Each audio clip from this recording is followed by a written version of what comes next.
Welcome back to डर का अड्डा।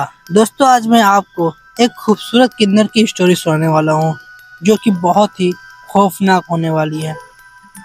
शहर की एक अजीब चर्चा। दिल्ली के पास एक छोटा सा कस्बा था।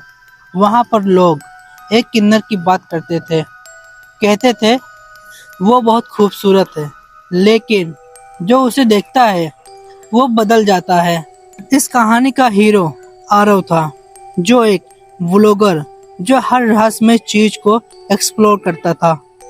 उसने सोचा ये बस अफवाह होगी, चलो चल के देखते हैं।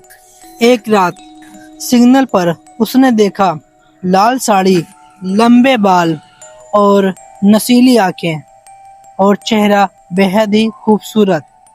जैसे ही आरव ने उसकी आंखों में देखा, उसे लगा जैसे समय रुक सा गया हो। वो धीरे से बोली, तुम मुझे ढूंढ रहे हो आरव? क्या तुम मुझे ढूंढ रहे हो आरव?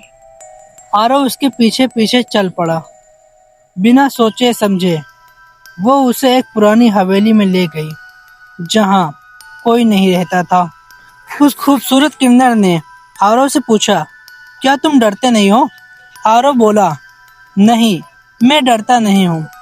फिर वो किन्नर मुस्कुराकर बोली, डरना चाहिए, डरना बहुत जरूरी है। और फिर अचानक उसका चेहरा बदलने लगा। आंखें काली हो गई, चेहरा सड़ा सा हो गया और उसने कहा, मैं किन्नर नहीं हूँ, मैं वो हूँ जिसे कभी इंसान बनने नहीं दिया गया।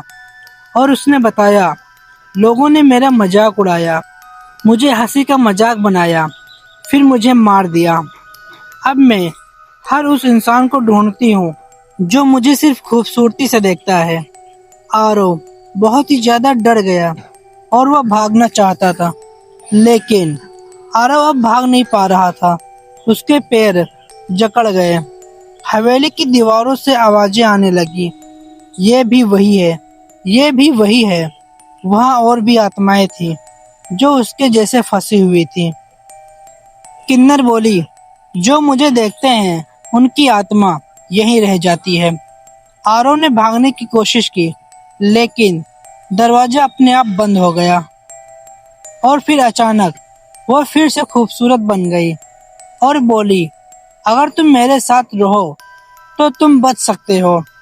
आरव सोच में पड़ गया और बहुत ही ज्यादा डर गया, और वह डरते हुए उसने किन्नर को मना कर दिया और उसी पल अंधेरा सा छा गया।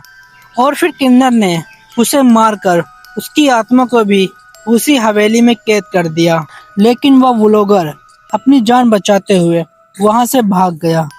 दोस्तों, हर खूबसूरती सच्ची नहीं होती। कुछ चेहरे सिर्फ तुम्हें फंसाने के लिए खूबसूरत होते हैं। तो दोस्तों, आपको ये स्टोरी कैसी लगी?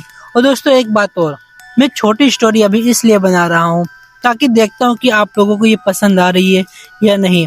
अगर आप लोगों को मेरी स्टोरी समझ में आ रही है या अच्छी लग रही है तो मुझे कमेंट में बताएं। मैं थोड़ी बड़ी स्टोरी बनाना स्टार्ट करूँगा, और अगली स्टोरी आप किस पर सुनना चाहते हैं ये भी मुझे कमेंट में बताएं। मिलते हैं आपसे इसी तरह अगले वीडियो में।